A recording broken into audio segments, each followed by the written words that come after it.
These three words should be spoken when offering water to Tulsi Mata. These three words fulfill all wishes.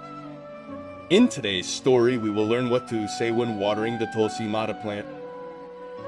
Once, Lord Vishnu was resting. Goddess Lakshmi arrived and asked Lord Vishnu about the importance of offering water to Tulsi Mata. Lord Vishnu then explained the significance to her. Goddess Lakshmi said, O Lord, you have explained to me the importance of offering water to Tulsi Mata, but now I am curious to know how to offer water to Tulsi Mata. What is the best method for offering water to Tulsi Mata? And what is the mantra for offering water to Tulsi Mata? Please answer all these questions. Then Lord Vishnu said to Goddess Lakshmi, O Goddess, just as I have explained to you the importance of Tulsi Mata, the manur spoken while offering water to Tulsi Mata also holds great significance. This mantra consists of only 3 words, yet its effect is very beneficial. If a person utters these 3 words every day while offering water to Tulsi Mata, Goddess Lakshmi herself enters their home. Their poverty is eradicated and they are blessed with wealth and prosperity. Before I share the mantra, I will explain the significance of this Tulsi Mata mantra. Simply listening to it destroys all a person's sins. One attains the virtue of offering water to Tulsi Mata for 1,000 years. Therefore, Goddess Lakshmi, please listen to this story carefully. Goddess Lakshmi says, "Oh Lord, I will listen to this story completely. Please tell me the significance of Tulsi Mata's mantra." Lord Vishnu says, "Oh Goddess Lakshmi, there was a very beautiful city in the south. In that city lived a Brahmin named Ramesh with a devious mind. He was the crown jewel of sinners. He was born into a Brahmin family that was devoid of knowledge of scriptures and committed sinful acts. He was a Brahmin by birth, but by his actions he was extremely wicked. He neither performed puja, nor meditated, nor chanted, nor performed havan, nor treated guests with hospitality. He would cruelly drive away guests who came to his door without offering alms. A womanizer, he was always attracted to other women. He also had a habit of drinking alcohol and eating meat. He earned his living by working in the fields and selling leaves during the day, and by night he frequented prostitutes. In this way, the Brahmin lived for many years. Then one day, the foolish Ramesh wandered into a rope garden to collect leaves to sell. Suddenly, a black snake in the form of death bit him, and he died instantly. 2 messengers of Yama appeared at the scene to take him away and began carrying him to Yama's abode. On the way, he cried out inconsolably to the messengers, "O messengers, where are you taking me? Leave me, spare my life." But the messengers of Yama began to take him away, saying, "Oh, wicked Brahmin, you have been bitten by a snake because of your sinful deeds. Now Yama will surely send you to hell." Then Yama's messengers take the Brahmin to Yamaloka and stand before Yama. Chitragupta draws up the Brahmin's account and tells Yama, "O Dharmaraja, this Brahmin has committed nothing but sins from childhood until his death. He has never done a virtuous deed." Then Dharmaraja tells his messengers, "O messengers, take this gravely sinful Brahmin and throw him into hell." Yama's messengers then take him and throw him into the fierce fires of hell. After suffering many years in hell, the Brahmin is reborn as a bull. Born as a bull, he began to work as a loader. His owner made him work day and night. Then, when the bull's strength diminished, his owner sold him to a lame man. The lame man used the bull to carry his own load. He would travel around on its back. In this way, the ox carried the lame man's burden for 8 years. Then one day, the lame man sat on the ox's back and began climbing a high mountain. The ox became very tired from the long climb. Its strength was depleted, and after some time, it fainted and fell to the ground, breathing its last. The people standing there felt pity for the ox and began to water it, looking at its face. Among those present was a virtuous man, to ensure its well-being. Donated his merits to the ox. Seeing this, others also remembered their own merits and donated some to the ox so that it could attain salvation. A prostitute was standing in the crowd. Seeing everyone giving their merits to the ox, the prostitute also gave hers to the ox. After some time, the ox died. Then, the messengers of Yama arrive at the scene and extract the Brahmin soul from the bull's body and take it to Yamaloka. Upon being taken to Yamaloka, the Brahmin is made to stand before Yama, and Chitragupta examines his account, astonished. The virtue bestowed by the prostitute on the bull is immense. The effect of that virtue erases the sins of all his lifetimes. Yama then forgives all the Brahmin's sins, saying, "O Brahmin, that prostitute has done you a great favor by giving you her virtue. Because of her virtue alone, the sins of all your lifetimes have been erased." Yama grants him human life again. Returning to earth, he is reborn into a noble Brahmin family.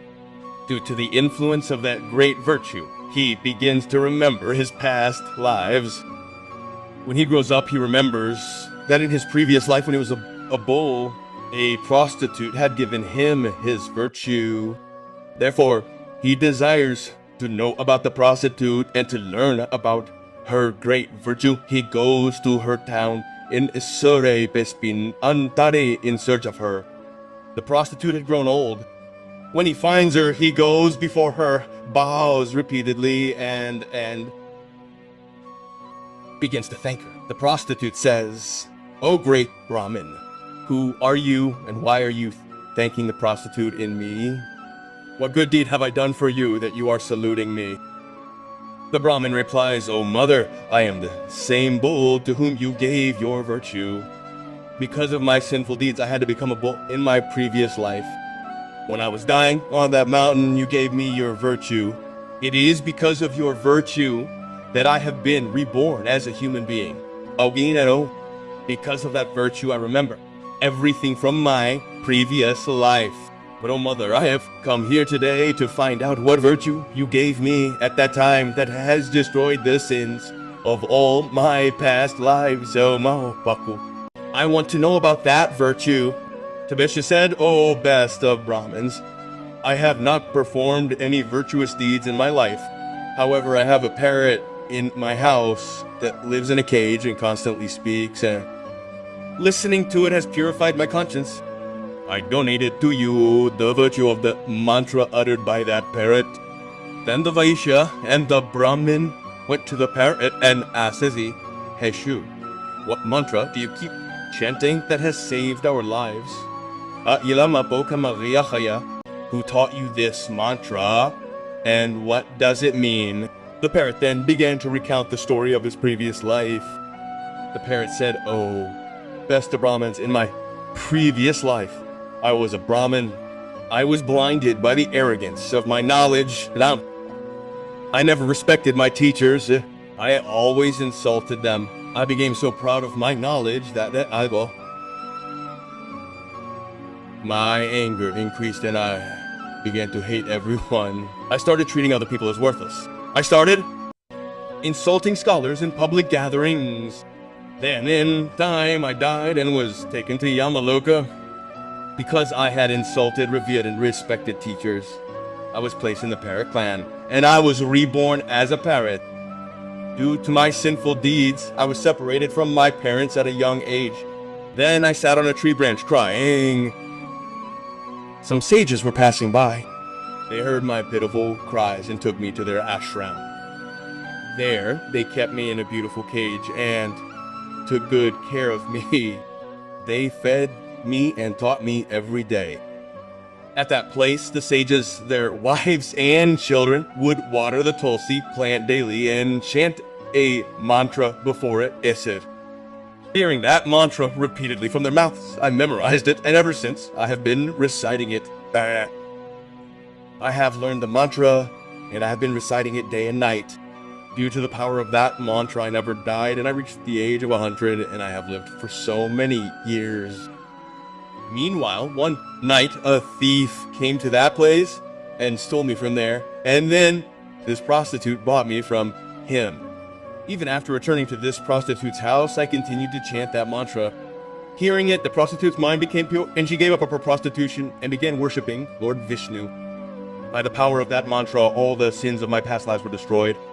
And by the power of this mantra, this prostitute's conscience was also purified. O Lord Brahmin, you too have been freed from sins by the virtue of this mantra. Thus, the parrot recounted the entire story to the Brahmin and the prostitute Mesos, who were delighted. They began offering what to Tulsi Mata every day and chanting the mantra. Then the prostitute and the Brahmin, all three, boarded a divine plane and departed for Vishnu Loka. Lord Vishnu said, O goddess Lakshmi, see, just by the power of this mantra of Tulsi Mata, all the sins of that parrot, that prostitute, and that Brahmin have been destroyed ahead. That is why every person should recite this mantra every day while offering water to Tulsi Mata. O goddess, the mantra is as follows. Listen to it carefully. Om Vrindavan Swaha. Om Vrindavan Swaha. Lord Vishnu says that any woman who chants this mantra before Tulsi Mata every day will be blessed with good fortune. Any man who chants this mantra before Tulsi Mata will receive eternal wealth. The house in front of which Tulsi Mata is worshipped daily will be blessed with the divine goddess Lakshmi Bhava. This mantra of Tulsi Mata is the royal Kalpavriksha worship tree. It bestows all the fruits. Therefore, whoever chants this mantra before Tulsi Mata will attain all the siddhis menopafat papuros. Women should always bathe, tie their hair, apply vermilion in their parting, and then offer water to Tulsi Mata daily and recite this mantra. They should also circumambulate the Tulsi Mata plant daily, as this will destroy all sins. Every evening a lamp should be lit near Tulsi Mata, and one should sit beside her and worship Lord Vishnu. Lighting a lamp near Tulsi Mata brings wealth and prosperity. Nistani. Even bathing with thousands of pots of nectar does not satisfy Lord Hari as much as offering a single Tulsi Mata leaf. The same rewards a person receives from donating 10,000 cows can be by donating a Tulsi Mata leaf. One who receives the water of Tulsi Mata leaf in their mouth at the time of death is freed from all sins and goes to the abode of Lord Vishnu. Lord Vishnu says that plucking Tulsi Mata leaves on the full moon, new moon, Dwadashi, the day of Surya Sankranti, midday, night, and during Asut, without applying oil, without bathing, without washing hands and feet, without wearing night clothes, is a grave sin, is a grave. Tulsi Mata leaves plucked for Shraddha, fasting, charity, consecration, and worship of gods remain sacred for 3 nights even if they become stale. Instead of plucking each Tulsi Mata leaf individually, one should pluck the leaves along with the leaves. The Tulsi Mata's buds are considered superior to all flowers. It is essential to have leaves on the stem when plucking. It is believed that the top of the Tulsi plant should be plucked with reverence without shaking the plant. This increases the benefits of the puja a millionfold. Tulsi leaves should never be plucked with nails. Doing so is considered sinful. Do not touch or pluck the Tulsi plant at night. Or hook. The Tulsi plant is in a dormant state at night, and plucking its leaves is considered sinful. On Thursdays, offer a little raw milk to the Tulsi plant. While offering the milk, chant the mantra Om Namo Bhagavate Vasudevaya Nama. Place a shalagram near the Tulsi plant and offer sesame seeds on it. During the puja, apply a tilaka of turmeric soaked in milk to the Tulsi plant and the shalagram. Sandalwood should be applied to the Tulsi plant by placing a Tulsi leaf on the shalagram. If a woman is menstruating, she should not worship Tulsi. Touching the Tulsi plant during menstruation is a grave sin and leads to misery for the woman. So devotees, this is how Lord Vishnu explained to Goddess Lakshmi the importance of the mantra of offering water to Tulsi Nyewo.